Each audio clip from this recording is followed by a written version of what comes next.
మనుష్యాణం సహస్రేషు కశ్చిత్ యతతి సిద్ధయే యతతామపి సిద్ధానాం కశ్చిన్మాం వేత్తి తత్వతః. మనుష్యాణం సహస్రేషు అంటే భగవంతుడు కృష్ణుడు అర్జునుడితో భగవద్గీతలో విజ్ఞాన యోగంలో చెబుతూ ఉన్నాడన్నమాట.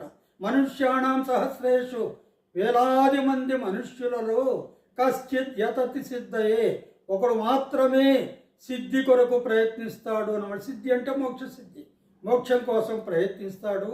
యతతామపి సిద్ధానాం ఆ విధంగా మోక్షానికి ప్రయత్నించేటటువంటి అనేక మంది సిద్ధులలో కశ్చిన్మాం వేత్తి తత్వతః కశ్చిత్ ఒకానొకడు మాత్రమే అంటే ఒకానొకడు అంటే పలానావాడని కాదు, ఒకానొకడు మాత్రమే మాం తత్వతః వేత్తి పరిపూర్ణంగా నన్ను గూర్చి తెలుసుకుంటాడు అని మరి భగవంతుడు చాలా చక్కటి శ్లోకం ఇది.